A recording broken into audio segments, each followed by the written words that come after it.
Thanks very much for doing this and taking a little bit more of your time than anticipated. No, it's fine.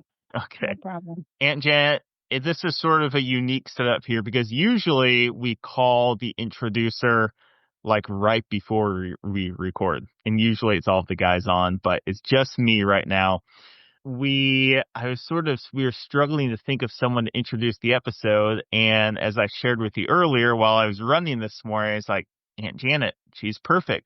She's perfect for all of these different reasons. One, you're at that, as we talked about, right after college stage when the Space Shuttle Challenger exploded.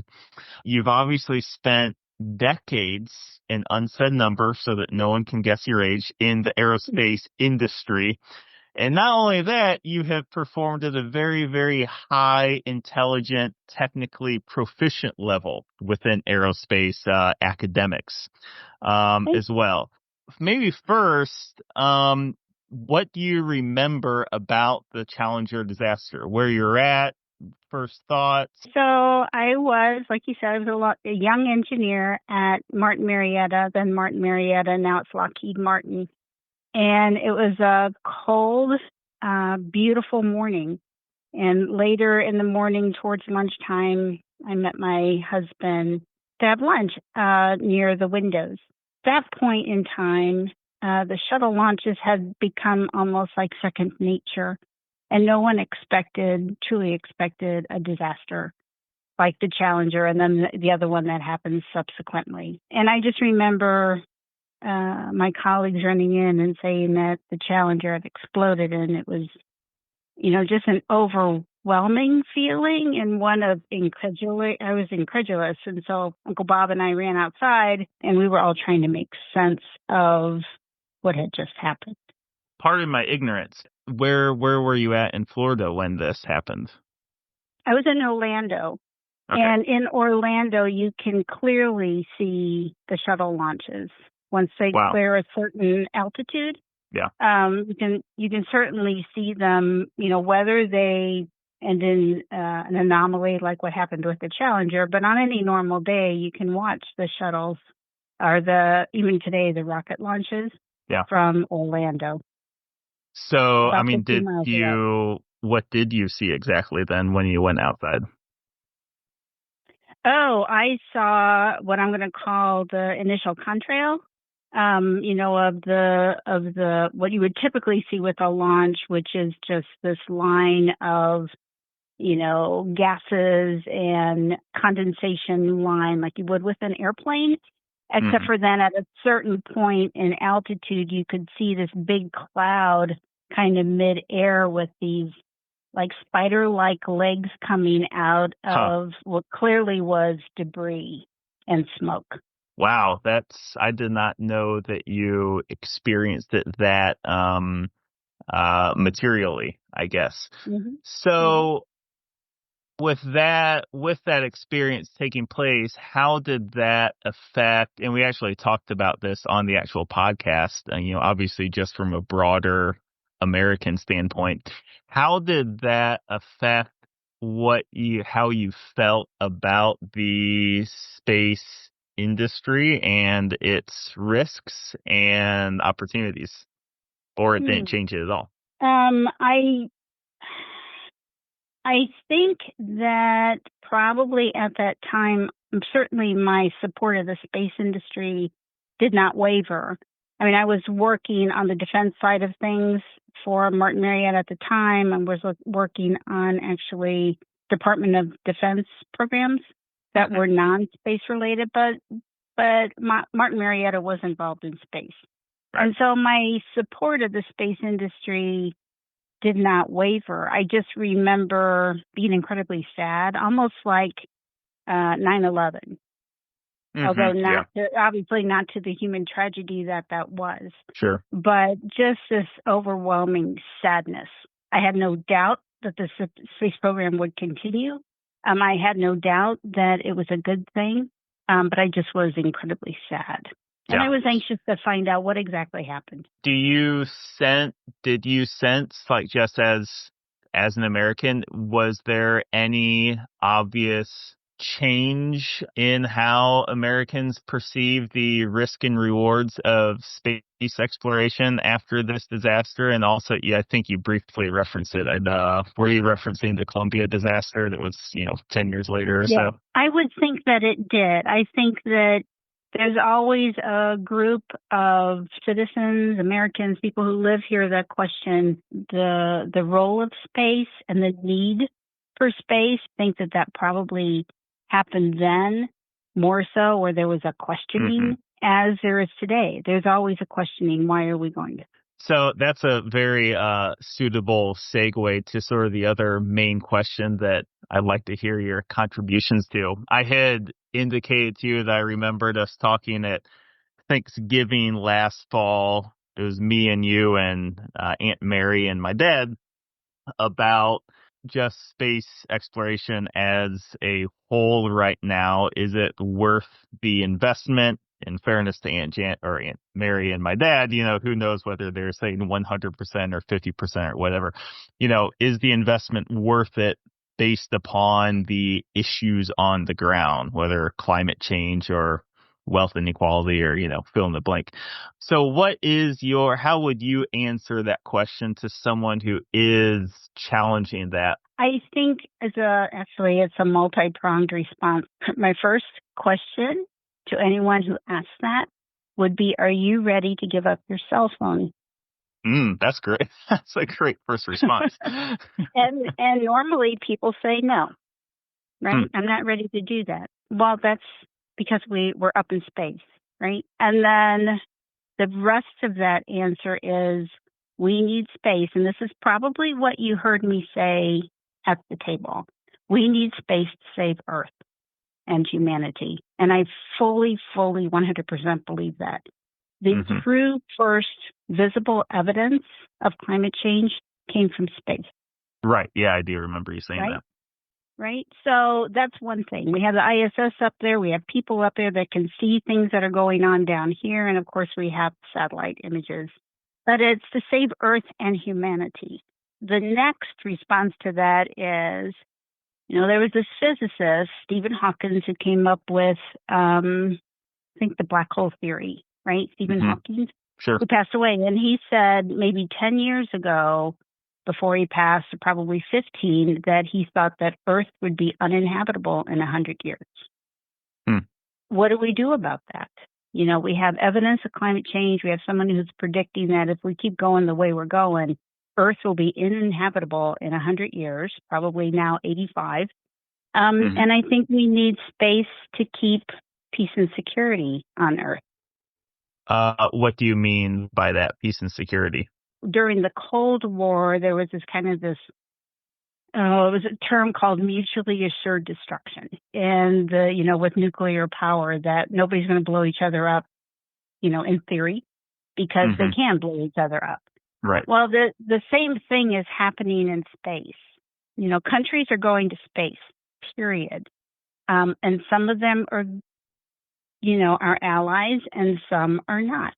If we don't go to space, and have a presence there. So now I'm coming from not only the United States perspective, but also some of the other nation states on Earth that want space used for peaceful purposes only. We need to be there. We need to be in space. One last thing I'd like to hear a few words from you on, is sort of the speech itself. The speech for this episode is Ronald, President Reagan's words immediately after the Challenger exploded. Do you remember the speech, though, when it happened in 1986, and any thoughts you had on it or any memories of how Americans in general responded to it? I don't remember how Americans responded to it. I think he needed to address people in the United States about what had happened, especially since it had, a school teacher on board. And all of these children around the United States, literally around the world, were watching what had happened. And I think one of my friends told me she was watching it and she was maybe 9, and immediately the teacher went up and turned off the TV. And so they were left with this little kids, like, what just happened? I think he did a really, really great job. I do remember, I did rewatch it for this podcast, but I also remember when he spoke about it. And I thought he was brief and to the point, and supported NASA and the continuing space programs. If you were your friend's teacher who turned off the TV, what would you have done in that circumstance? I think if I had been the adult in the room at the time, I probably would have turned it off as well, but maybe with an introduction to why I needed to turn this off and what may have just happened, and try to calm the students down a little bit, because it had to be really confusing. Yeah, as we talked about later in this episode, obviously a lot of school children saw 9/11, but you at least knew what was already happening, more or less, right? Versus this, as you were expecting just an amazing, inspiring flight. Yes. So thank you for doing this.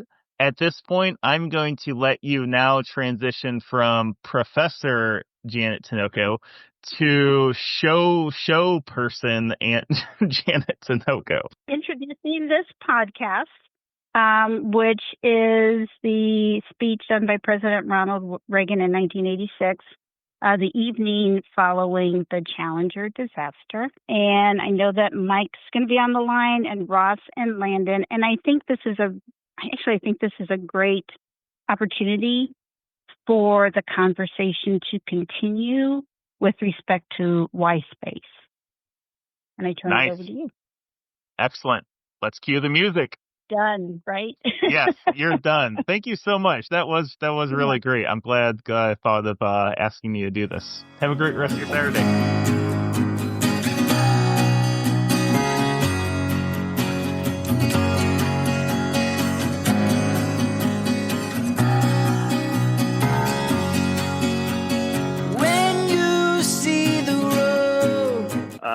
Michael Schaefer, Ross Johnson, Matt Schultz, and Landon Fry are all here. It's free.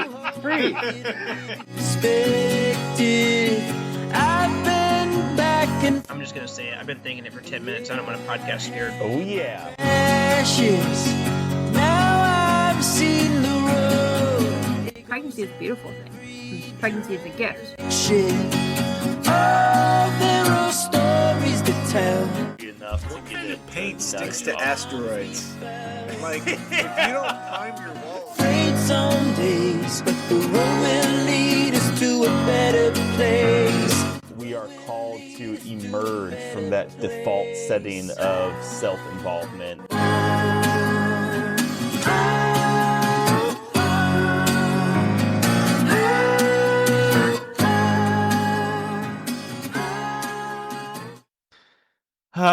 Ross, what new speech series are we starting off here? All right, so we have closed out speeches by prisoners, starting speeches from the 80s. Now, I know what everyone's thinking, like any 80s, but we are specifically going to tackle the 1980s. I'm actually not sure why Mike, why are we doing the 1980s? Well, all four of us, Matt's not here tonight, but all four of us are sort of born in the twilight of the 80s. 1988 for myself, 1989 for these other babies. And I don't know, growing up, I used to remember us watching a lot of movies that were made in the 80s, and my parents very young in their marriage in the 1980s. And there's just a certain sort of like youthful, magical idealism to what the 1980s were like for me. And maybe part of it is exactly because I was really never conscious during that time period. So maybe this is just a late attempt for me to re-explore, for all of us to potentially re-explore that decade, that final decade before the world changed with the birth of the speech guys. Do you guys, I feel like there's a lot of 80s parties. You know what I'm saying? Like people you dress like it's from the 80s. 80s themed, yeah. Yeah, I don't feel like... Maybe in the early 2000s, there were 70s parties, but now they're all 80s. I just, 2030s, there'll be 90s That's what I was going to ask. parties. Are there 90s parties? How would people present themselves? Because, I feel like at an 80s party, I'm picturing girls have big hair and guys have like kind of mullet things and big sunglasses. I don't know. I feel like I have a look that's like, oh, that's the 80s party. But I don't know what I would wear to a 90s party. You'd wear a Hawaiian necklace and put highlights and lots of hair gel in your hair and wearing Old Navy blue jeans and an American flag Old Navy t-shirt. Okay. All right. Have you ever been to a 90s party? Okay. All right. Well, we're speeches from the 80s. So I'm going to lead off here.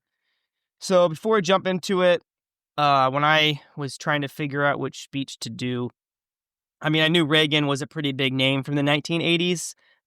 So I don't know, like the whole "we'll tear down this wall" and things like that were kind of in my mind. I came across Ronald Reagan's speech after the Challenger disaster, which is on January 8th, 1986. And I just reading through it. I'm sorry. Oh, yeah, you're right. I'm sorry. January 28th, 1986. Yeah. And I don't know. I just feel like the speech itself, I don't think I knew a ton about the Challenger disaster. I mean, I would be able to tell you basically what happened, but that's how we got here. So we'll just try to run through a bit of context on. Why don't we go ahead and take a listen to that speech excerpt you have in mind and go from there. Does that work? Yep, that's fine with me. The families of the 7, we cannot bear as you do the full impact of this tragedy. But we feel the loss, and we're thinking about you so very much. Your loved ones were daring and brave, and they had that special grace, that special spirit that says, "Give me a challenge, and I'll meet it with joy." They had a hunger to explore the universe and discover its truths. They wished to serve, and they did. They served all of us. We've grown used to wonders in this century. It's hard to dazzle us. But for 25 years, the United States space program has been doing just that. We've grown used to the idea of space, and perhaps we forget that we've only just begun. We're still pioneers. They, the members of the Challenger crew, were pioneers. And I want to say something to the school children of America who were watching the live coverage of the shuttle's takeoff. I know it's hard to understand, but sometimes painful things like this happen.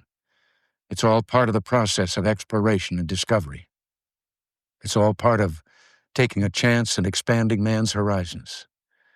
The future doesn't belong to the faint-hearted. It belongs to the brave. The Challenger crew was pulling us into the future, and we'll continue to follow them. Okay, set us up for some context, Ross. Challenger disaster, Challenger space shuttle. Where's this land in the context of the space program? So, I mean, this is what? So we reached the kind of the space when we first went to the moon was in the 1960s, I believe. 69. 69. Okay, so it's not even been 20 years yet. We've had several other missions to space. So the idea of getting there isn't exactly brand new. One kind of unique thing on this space trip was I believe this was the first time a civilian was going to be going into space, a teacher.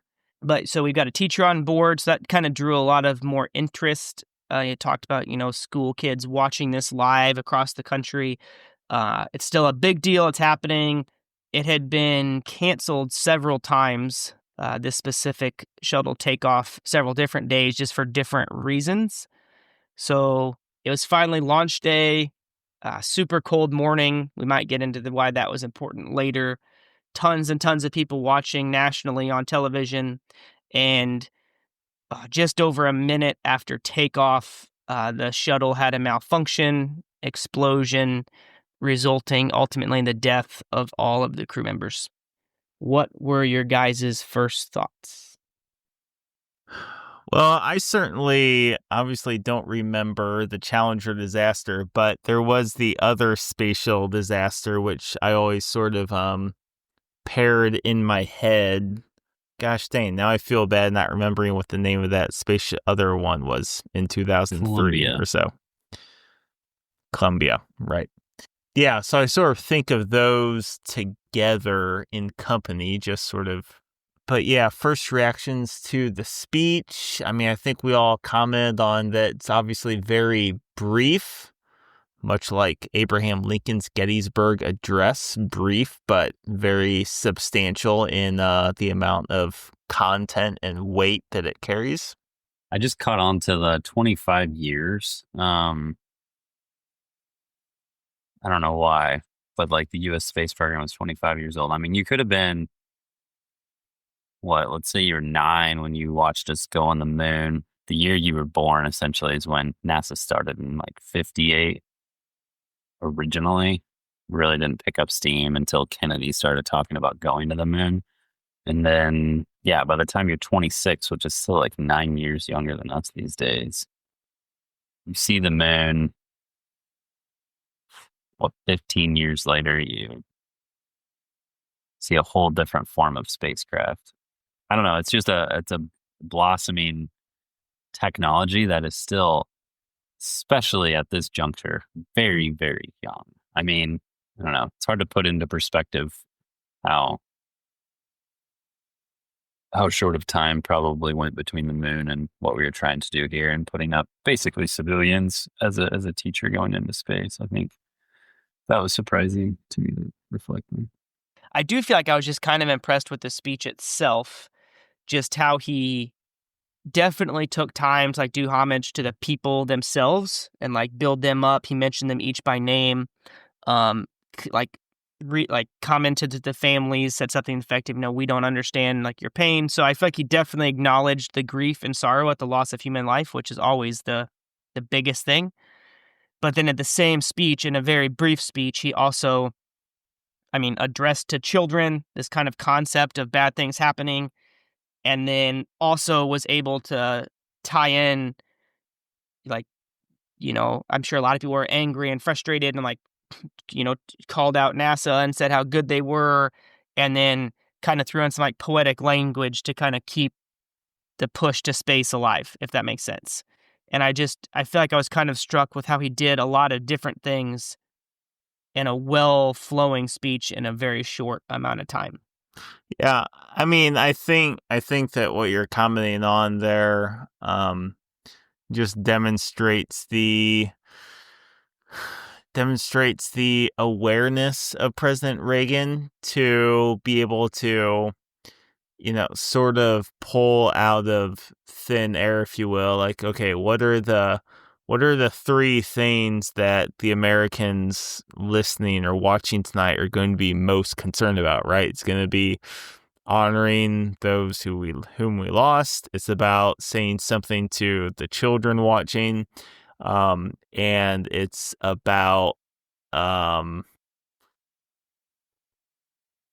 continuing on, like that this won't stop the program or stop adventuring, and a nod back to Francis Drake, who died 390 years ago on the same day in an adventurous manner, and that we will proceed. It might be an interesting question to play with later in the podcast. You think of John F. Kennedy and how it was his philosophy essentially that got us to the moon, right? I think we've all listened to a number of podcasts and read books and articles on how important Kennedy's enthusiasm was in getting us to the moon. Granted, he did it just because he wanted to beat the Soviets, but regardless, right? And on the other end of the coin, like, how much of an effect did this event have on the philosophical vision or enthusiasm for space travel? Like you're saying, Reagan sort of anticipated like this sense of America being like punched in the gut, if you will, and sort of trying to speak to that. But regardless, it's still something to be reckoned with or dealt with.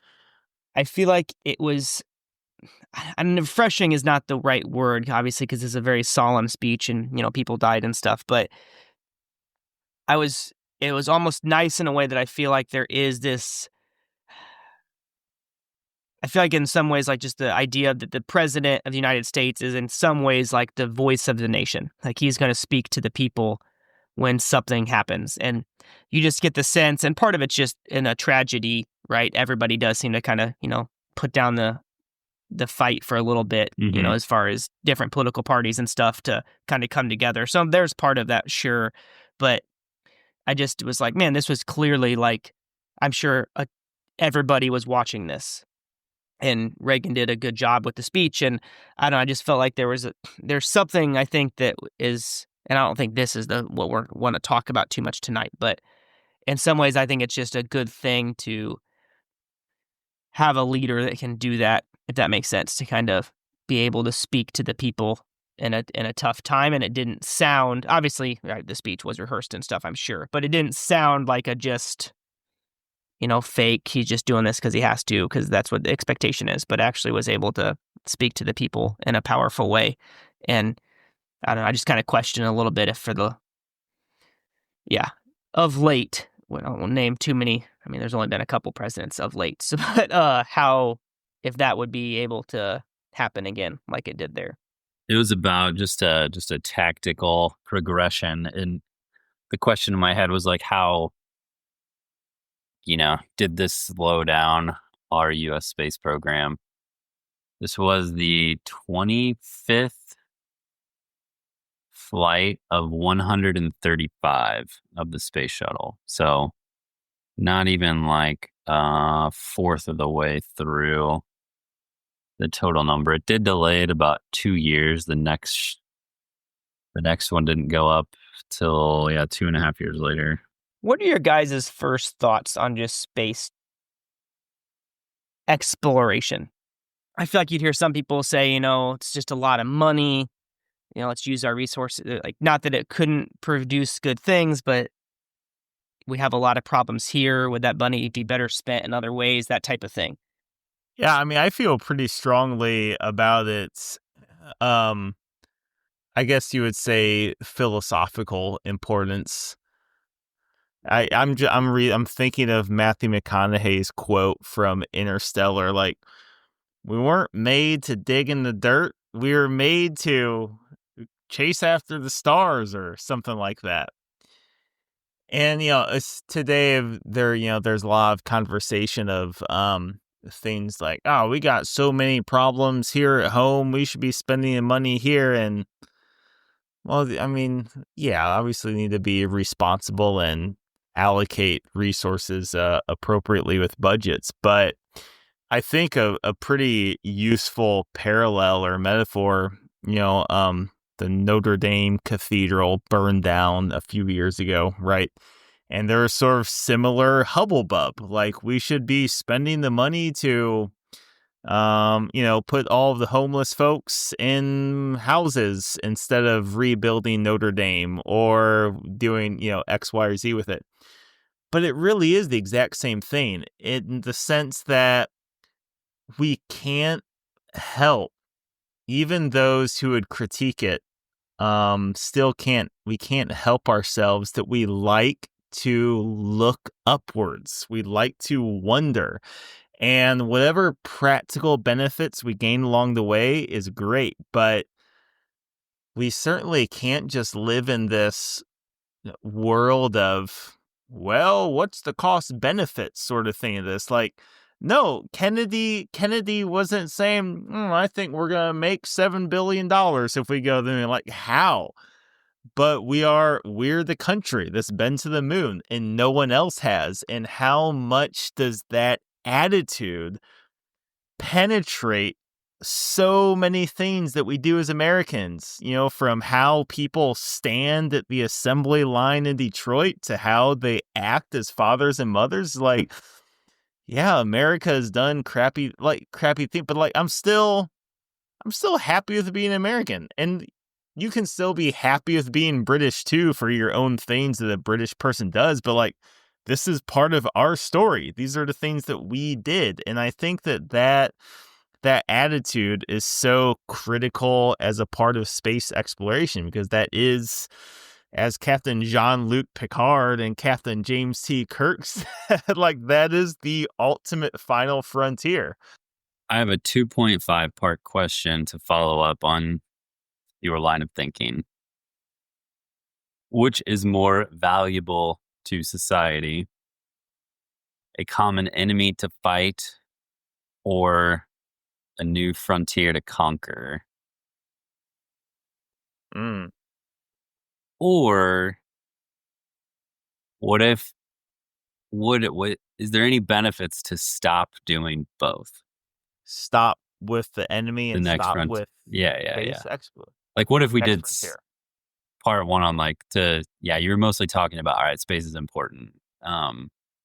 What if it's not? What if we're just like, we're good there? I think there'd be a certain like short-term benefit and like money saved, right? And it's not like humanity would go extinct or something silly, bizarre like that, but it's like you're also not going to die if you stop going to church. But I think that you will have a less colorful and more muted society if you don't have space type things, Right. muses to Okay. pursue. It is probably also a common enemy. Like if we stop, China or Russia won't, and there is probably a power advantage too. Yeah, I mean, sure, I wouldn't disagree with that.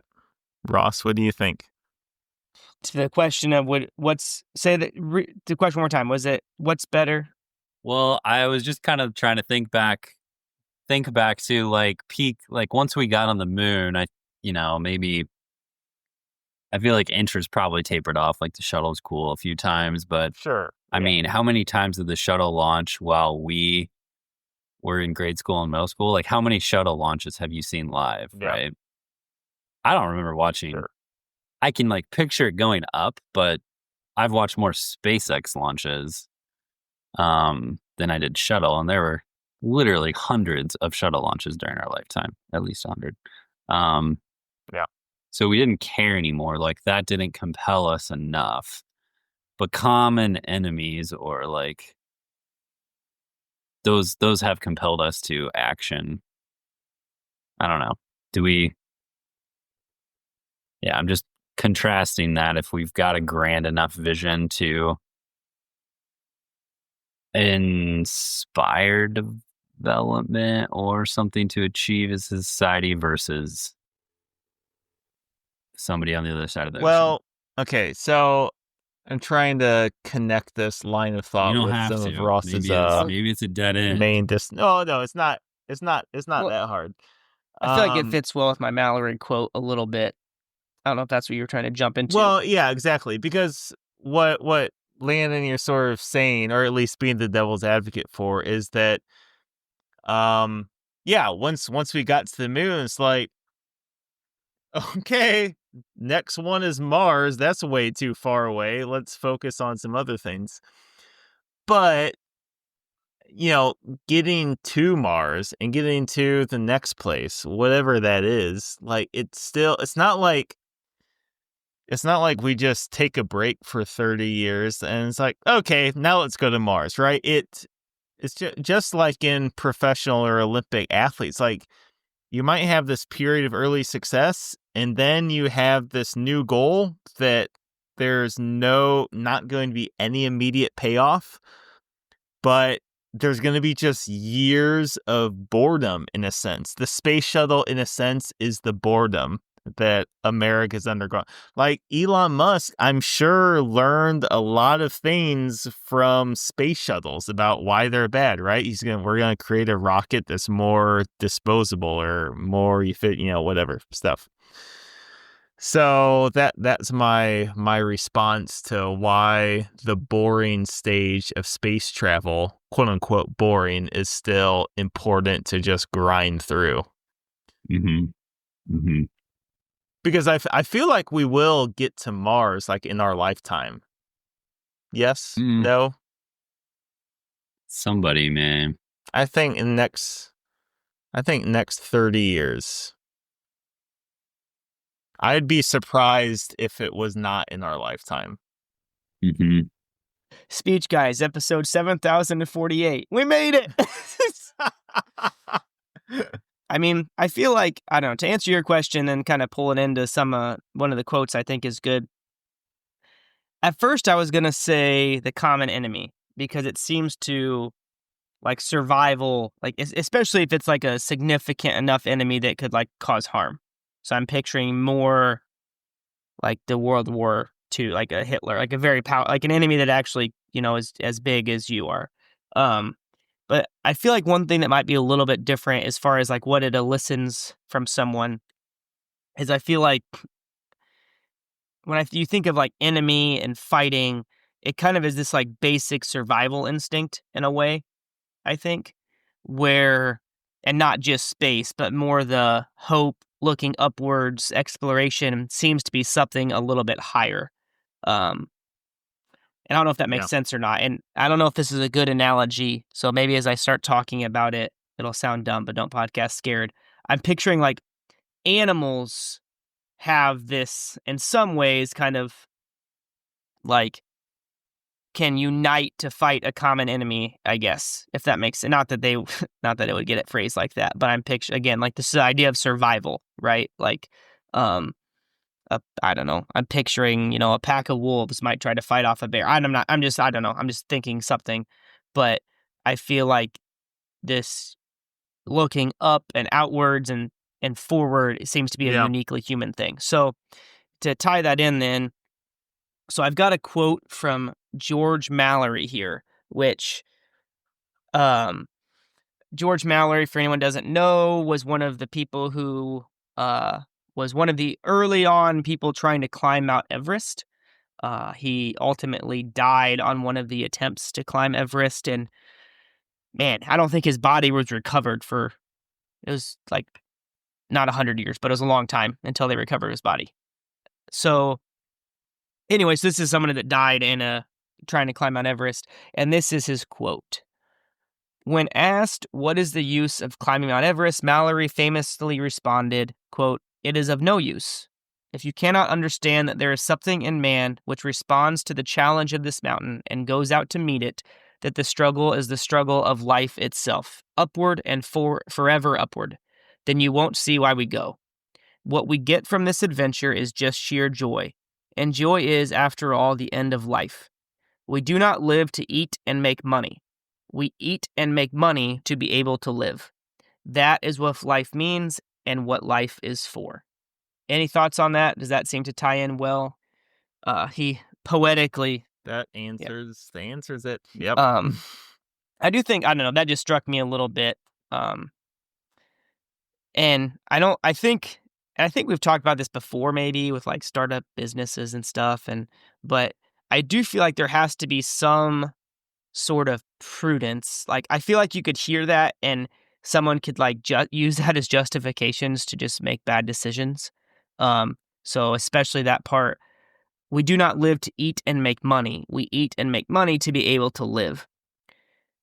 So I feel like someone could take that quote and kind of run with it and just use it to justify what I would maybe call irresponsible decisions. But at the same time, I think the quote is very true, and most people probably need to take it to heart a little bit more. Well, yeah, but the sort of like prudential litmus, if you will, is sort of there present in the question, right? It's like, well, then what does it mean to live? Does living mean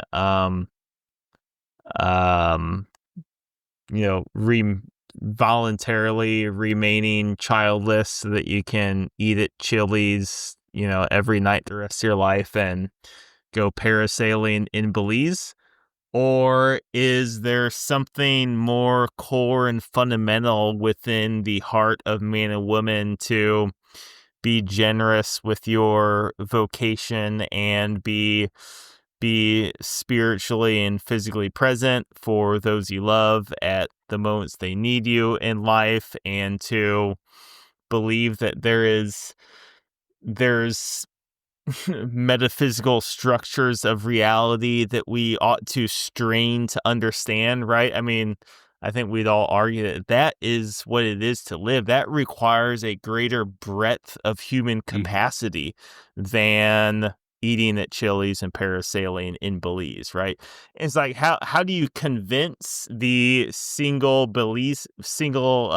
who's parasailing in Belize, like, you can't you can't exactly convince. Like you communicate it to the best you can, but it's exactly the same way with like Christ with the encounter with the apostles. It's like it's not like he was exactly convincing them, like, these are 7 reasons you should come follow me. It's as Peter expressed in the TV show Chosen, like, no, there's just something in the way he looked at me that said, like, this is your opportunity to finally live. Like, that's it. That's the crux. I read recently, I was looking, I don't know, it was one of the I read on Animated Last recently, and I don't remember the quote or the person who said it, but it was some scientist that kind of made a comment about, I feel like something similar, but that type of humans seeming need or recognition that there is more, and I mean, that Mallory quote is kind of puts a pretty fine point on it, but I feel like to me, that's one of the best. And again, I don't know if argument's the right word, but when I hear that, it just makes it so obvious. Like when people talk about like, oh, does God exist or not? Or, is there something beyond this world? That type of thing. It's just humans seeming dissatisfaction with just the plain material world. And I don't like hearing that. And it's just, if you said this is all there is, and yeah, like make money, eat at Chili's every night, I don't know, like that type of attitude just seems so unsatisfying to me. Not that Chili's is bad, but I actually like Chili's, but that to me it just seems like a pretty strong case that there is something more that we're trying to see. So something I think is kind of tied in because I brought it up in the outline, and obviously we'll talk about it a little bit, but just this idea, so space exploration, climbing Mount Everest, like we seem to be very supportive of these things, right? For these kind of maybe philosophical reasons, maybe some good will come from it as well, in other ways. But so I kind of started just thinking about other avenues or ways that we kind of seek these challenging things, right? Because it's not just this kind of fun adventure, right? The Challenger, people died. Even the mountain climbing, right? The person we quoted, George Mallory, died trying to climb Mount Everest. So, I don't know, I just started thinking about these somewhat, I don't know if satisfying is the right word, but these avenues or activities we do to try to, quote, reach for the stars, in some cases literally, in others not. I feel like way back when, 600 years ago, maybe just ocean exploration, people could have said similar things, right? Like, why do we need to sail and look for the new world or whatever they were looking for? And then my mind started going to just with the George Mallory quote, just kind of climbing in general. So I started thinking about those documentaries like the Dawn Wall and Free Solo and stuff like that. So I don't think we should spend a ton of time on it, but I just think these other activities, these other avenues that could be potentially dangerous. I don't know. What are your guys' thoughts on that? I feel like, I guess I'll say one other thing that maybe will help. So, because I think something maybe is more I see on a more daily basis is, so I'm a physical therapist and I work with a lot of people that have suffered spinal cord injuries. And I have multiple patients that have suffered a spinal cord injury from dirt biking. And I've kind of just been, so in a similar way, they're doing something that they like to do, that they love, that's fun, and bad things can obviously happen. So it's dangerous. And I've just kind of always been struck by how they don't really seem to be against dirt biking afterwards. So I'm not saying that's wrong. I just am kind of struck by that. I feel like part of me would be like, oh, maybe I shouldn't have done that. But the people that I know who are in that position, obviously they're not glad that they have a spinal cord injury, but they don't seem to have any sort of negative feelings towards the activity itself. So I read a book very good called Forget Me Not, which is written by the spouse of the gentleman who found George Mallory's body, Conrad Anker. And it's the autobiography she wrote that revolves around her losing her husband, Alex Lowe, in an avalanche around the year 2000, I think, and ultimately marrying his best friend, Conrad, who's also who is just as much a serious mountain climber. And me and my mom and I have actually both read the book, and we discussed a little bit the level of responsibility or okayness, if you will, with Alex, mountain climbing like that, and then obviously losing his life. And, maybe there's some bias because, I'm obviously we'll just round down to 30-something-year-old guy, and my mom being an late middle-aged woman. So there's obviously potential bias in our demographic there and why we think differently. But obviously life does need to change with respect to those pursuits once you have people who emotionally and or financially depend on you. But, at the same time, it's also, I do think, really, really important for a child to see their parent like excited in the way that, okay, if mountain climbing is a thing that gets you excited and then that's something important to pursue. Yeah, you can't be going on mountain trips back to back to back, but here and there, certainly. My buddy Corey and I go rock climbing quite a bit, and we're not like Conrad Anchor, but Corey has kids, and there's certainly parents who would just not do it, just not do any of the rock climbing that he does or we do because it just seems too dangerous. But it seems really important for his kids to see that. So I don't think there is like a cut and dry, like you can do this, but not this, as a parent. And changes do certainly have to take place once you have kids. But yeah, I would like to think that I would feel similar to what the heck was her name? What did I say her name was? I believe you just said his wife. Really? Okay, Alex's wife. I would like to think that I would not resent my spouse if they died in that way, assuming that they were being as cautious as they could have been. So that is my take on it. Or if they're going on a space shuttle, that you do what you gotta do. But again, potential single young person bias there. Landon, you got a kid now. Would you climb Mount Everest or go to outer space? Golf on the most extreme landscape in the world. I feel like there's got to be some just war type principle for the likelihood of fatality for a given adventure. Like the adventurers who just died in the Ocean Gate submersive vessel to view the Titanic. A tragic incident, but something about that feels different than, it's probably more on the line of like Mount Everest than the Challenger. Whereas like many people have now been to Mount Everest, and it's more of a personal thing or a personal interest versus maybe like a being elevated to a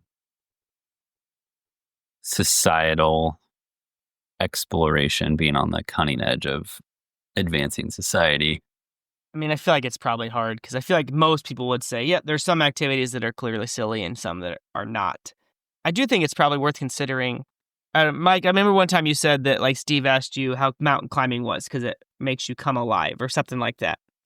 And I feel like there's something to the effect of like comparing, and I know what you're saying, but like, comparing like somebody who like lives it and breathes it versus like a tourist, if that makes sense. Like that to me seems like a distinction that Because I feel like you'd have to ask. Yeah, I think there is. You have to ask what the person's I think motivation there is a certain was for it, distinction. if that makes sense. So if your motivation makes you come alive or has some sort of obvious benefit, or right, like if you're going to serve your country in a war, like there's certain things that's like, yeah, the motivation there is not selfish. And all right, well, let's move on a little bit from what I had taken a few notes on the nature of the disaster itself. Maybe we can sort of stage. Yeah. So I was sort of struck by, as I said, the nature of the disaster and some of the particularities there. So did you guys know or identify in preparing the exact engineering cause? The O-rings. The O-ring, yeah, in extreme cold temperatures, causing those O-rings to stiffen and some gases to leak where they should not be. But, yeah, sadly, and this seems pretty well believed for the most part that, most, if not all of the crew was conscious and aware immediately after the explosion, right? And they may have been alive all the way down until I think it's 2 minutes and 45 seconds from the explosion until they would have hit the ocean surface. And I had made the note in the outline. I was literally just tearing up in the coffee shop as I read that, because I'm just imagining, maybe it's when you become an adult, I don't know, you just imagine things more clearly, realistically. Just like being in that space shuttle, knowing that you are going to die once this shuttle hits that water, right, in some amount of time. And, if you're the teacher thinking about your students and, the other astronauts who had children, like this is it. They were doing this. They were worried that this thing would happen, and here it is. Or the engineers, I was reading that, like, man, the engineers, I mean, there's like a whole nother thing on this, but some of them, they like try to tell different individuals, superiors at NASA, like, you can't launch this space shuttle in these conditions. Something bad is going to happen. And seeing that happen, yeah, 2 minutes and 45 seconds to contemplate your impending death. I mean, they said like some of them tried to activate some sort of, I forget what it was, emergency thing. A PEEP, some sort of PEEP system that apparently would have been useless. I don't know. I feel like part of me, I don't know, I can just picture, and I don't want to say like them in particular, but any sort of just, imminent death situation. Like I can feel people, I can like picture people just trying to do something just because it makes them feel like they have a chance, if that makes sense. I feel like I would be a combination of just like praying versus like just rapidly trying to do things almost to fill the time more than anything, if that makes sense. I actually had a similar thought, like with that whole submersible thing with the accident, like, just this. It does seem something just gut-wrenching about, knowing death is coming and just being able to do nothing to stop it. A case study. Have you ever guys heard of the Carter Racing case study? No. So there's a cool article written up on this. I think it's been used in several MBA schools, where it's a case study. They divide everybody into 4 or 5 groups. They're posited with like Carter Racing. It's a racing company. They're trying to get to the next level of sponsorship or to win. And there's all these things with the engines. It's a cool morning for the race day. And it's basically all hypothesized in the terms of like a NASCAR or IndyCar race, with all of the same attributes and committee meetings, and even like some risk factors on like, hey, if the engine's in these conditions, like it's more dangerous for like the drivers in this NASCAR race. But it's more presented as a business case. And most students always kind of like choose to race and kind of don't understand the safety precautions that are outlined in the case. And it always turns on its head in the business course when it's revealed this isn't Carter racing. This is actually all of the exact details of the Space Shuttle Challenger. And all of you that chose to race ignored the O-ring. It blew up. And it turns into an ethical part of the business course where like decisions and factors that go into, you know,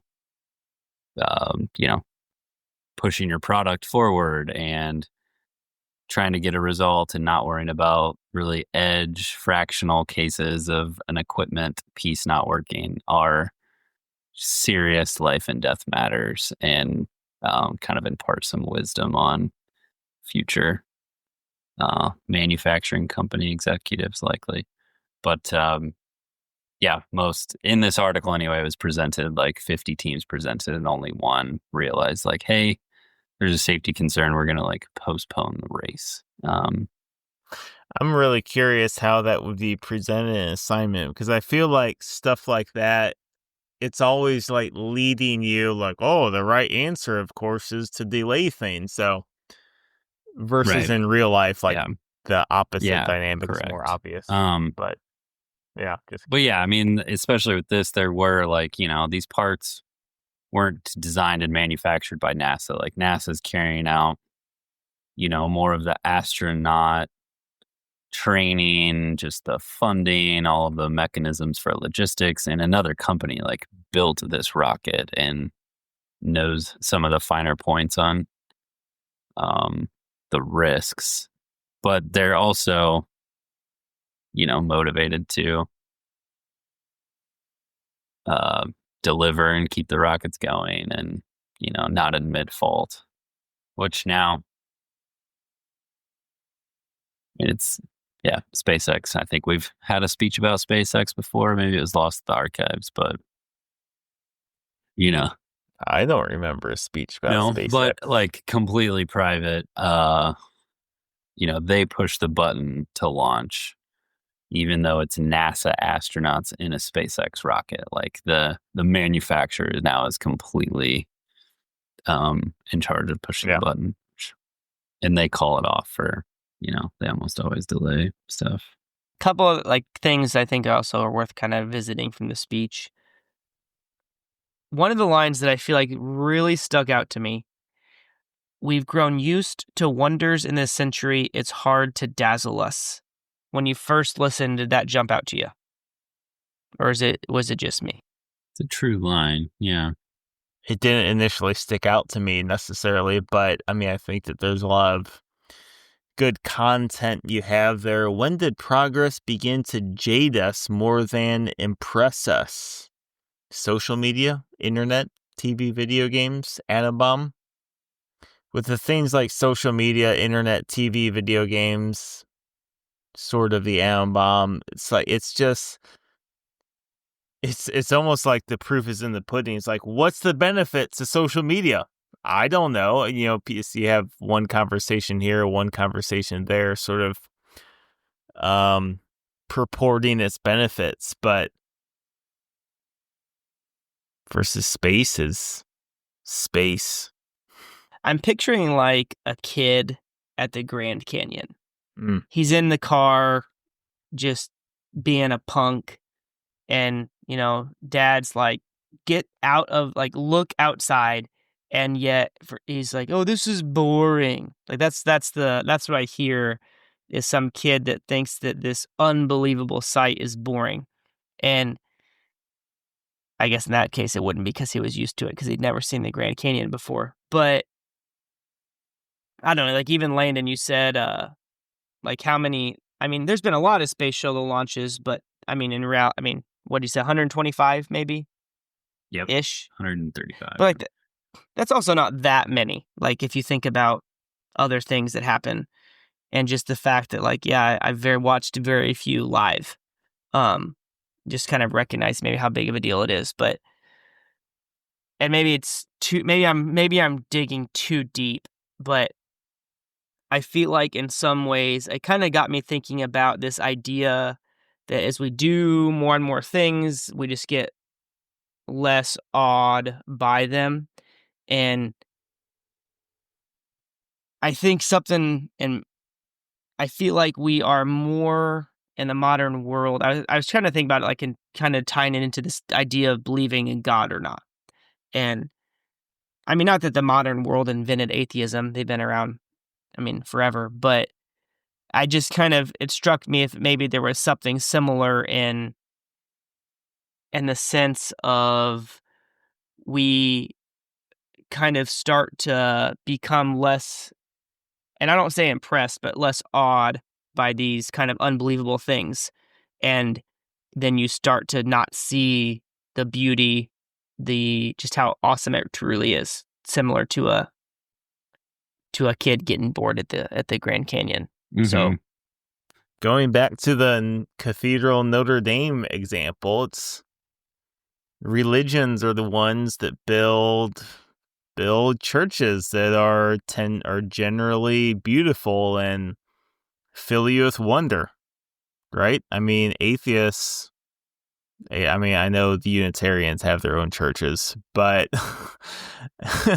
generally speaking, atheists don't build beautiful things. I mean, they build I'm not saying they don't build beautiful things at all, but just generally speaking, what is the broader social trend? I mean, it's sort of like what you're saying, Ross, and there's, I think a lot to that for sure, of digging in the dirt, if you will. Yeah, there's a little saying around like beautiful old buildings in Europe. It's like they were built, you had to believe in the things that those people believed in centuries ago to build like that. And as a whole, we don't.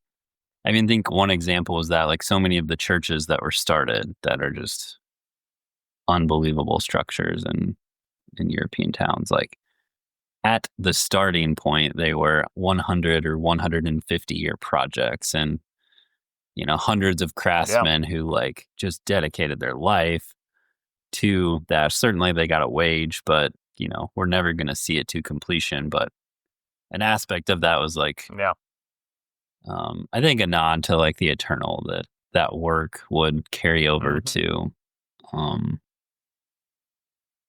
heaven. Or it's an interesting little mind game. What if like someone, be the president or some big CEO or somebody, was like, guys, we're gonna start a project that's gonna take 150 years, and no obvious material benefit is gonna come from it. Yeah, I mean, what would it be for? That's sort of like a fun thing to play. What would it be for? What would be the thing? A Tower of Babel? Somebody would do it faster and cheaper, and we'd say yes. Yeah, exactly. That's well said. It's like, okay, we can only do this by hand. The stones have to be hand hewn. Yeah, what would people say to that?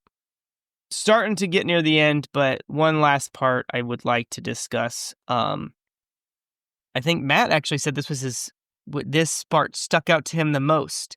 But when Reagan comments to the school children. So obviously this is being watched all over the country. There's a teacher on board. He said, I know it's hard to understand, but sometimes painful things like this happen. It kind of just stuck out to me because I feel like it's kind of the tackling the bigger question of just why do bad things happen? Why does suffering exist? I mean, all of that together.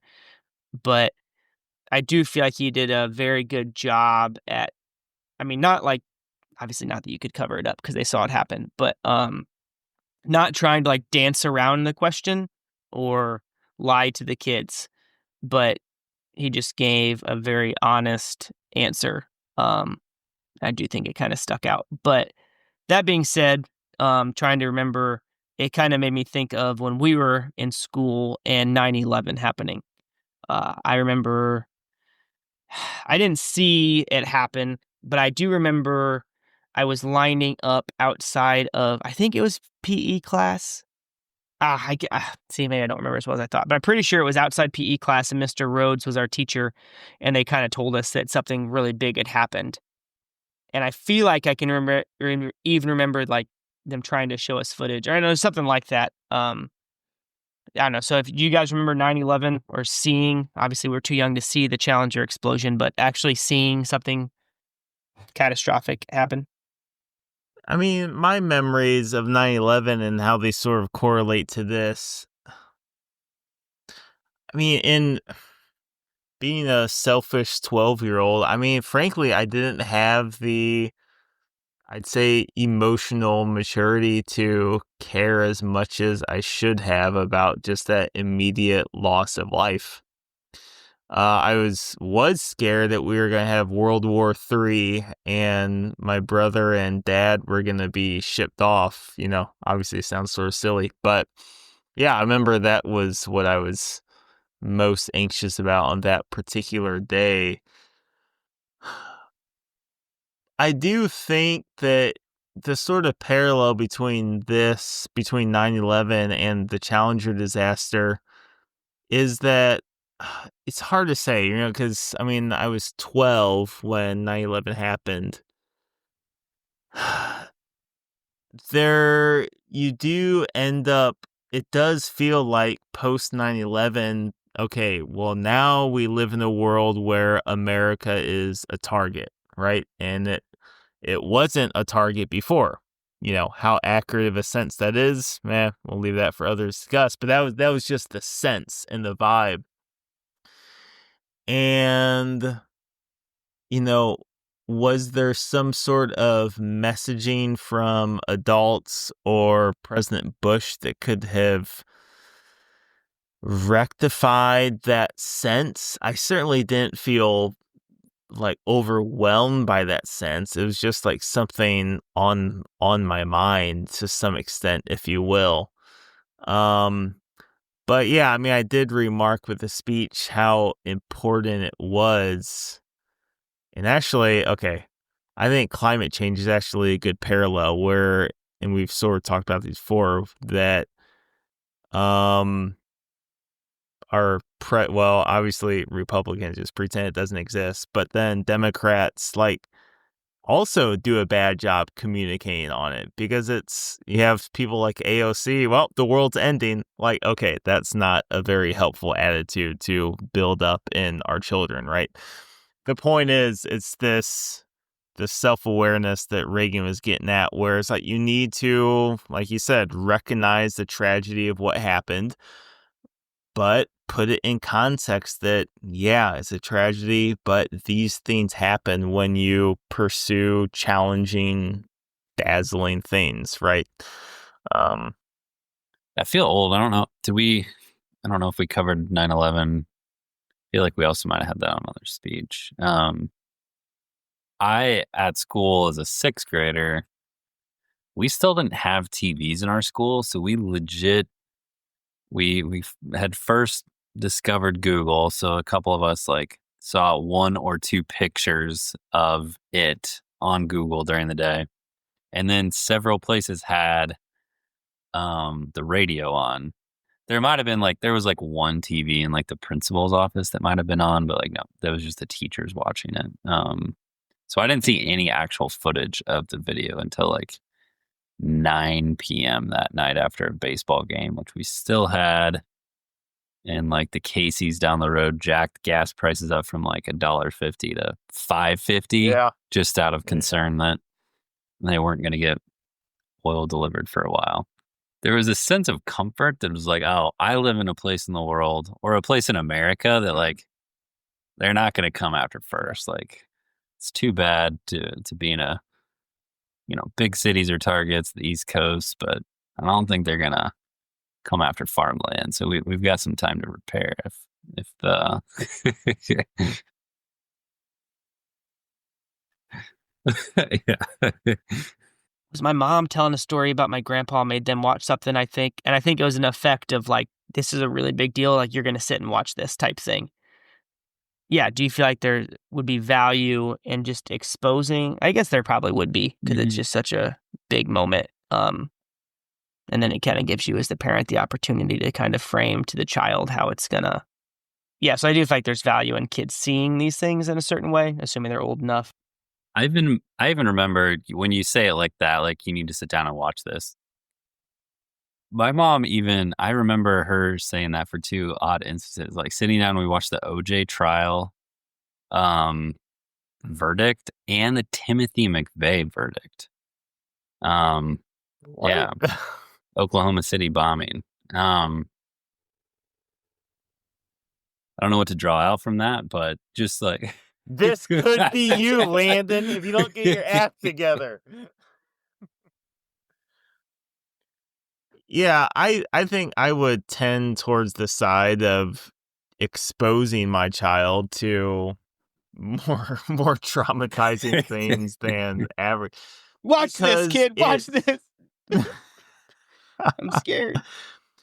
Because the alternative is, they're going to, and maybe this is just like how I deal with things, but you experience something that's some degree of tragic.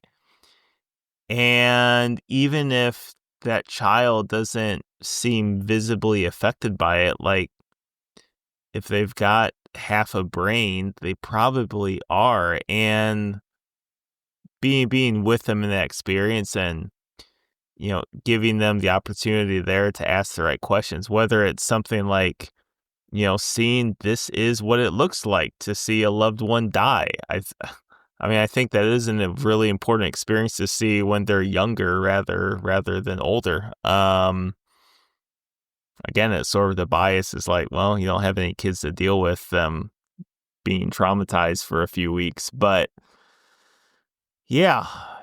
But then obviously, like with Reagan, it's like, well, there's also the flip side of this too. You see something traumatic, but there's like, seeing a loved one dies, like, well, this is why living your life intentionally and generously is really important, so that you have loved ones around you when you die. Or I did watch a little bit of the live footage after the explosion. There was like a video where they like just kept showing the family members in the bleachers that were just like looking up at the sky. Holy smokes. And I forget whose parents it were. It was that it doesn't matter, but like one of it's like these people that are clearly like just looking up and kind of disbelief. I mean, they obviously knew something really bad had just happened. Some of the people were crying, others were just like staring upwards, and like the news cameras stayed on them. And like at one point, like for the second or third time, like it was still the parents of so and so, and I was just like struck by like cut away, like I mean. Show someone in studio or something other than these people that are literally just had to watch loved ones die.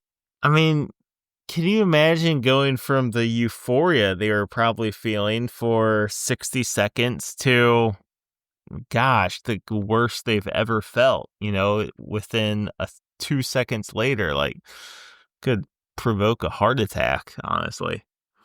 We've been talking for a while, moving into kind of last thoughts. Final bell question. I had kind of a two-parter, and you can pick which one you answer. Is it time for the final bell? Final bell. All your love, all your power, all your strength. Yes. 15. One more round. Hey, there's no stopping this now. This is our round. Won't stop it now. To start, we don't stop. All your spirit, all your power, all your love, everything you've got. This whole life to do it now. Final bell question. I'm actually going to ask two. You don't have to answer both, and I don't love the word dazzled, because when I think of the word dazzled, I picture like LeBron James doing a cool dunk. Jazz hands. And we're all doing jazz hands on the sidelines.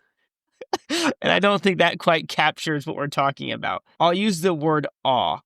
When was the last time you were truly, not even last time, when was a time you were truly in awe? Or if you've never been in awe before and you just are digging in the dirt all the time, what is something you think we've lost? Like what should dazzle us or make us feel awe that we have kind of lost as a society. You can't say space flight.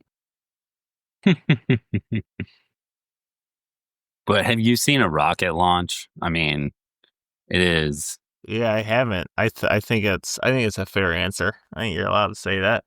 One actually was I've never seen what's that called? Starlink, where it's like Santa's reindeer in the sky. Yeah, I saw that for the first time a couple of weeks ago when we were camping and canoeing in the Ozarks. That was pretty cool. We actually canoed past some people the next morning, and they did not know what it was. They were like, "Did you guys see whatever the bleep that was?" Like, yeah. And then the other thing was, man, I'd probably say camping on top of Bell Mountain in Missouri, which is the second highest peak in Missouri at 1,700 feet.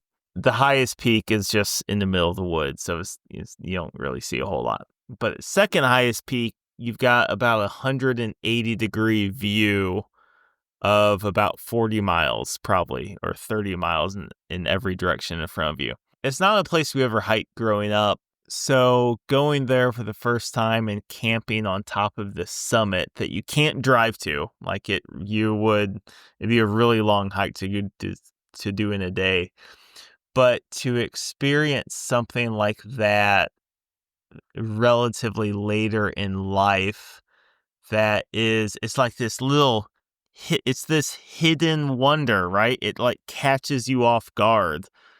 I'm imagining like that book Secret Garden. All I remember from that movie 1,000 years ago is like some little secret garden, right? It sounds like it's someplace very familiar to you, but just suddenly having access to this place that's familiar that was utterly unexplored. That's just a uniquely awe-filled opportunity. So yeah, I can just see myself sitting on top of that summit, just feeling the land so big in front of me.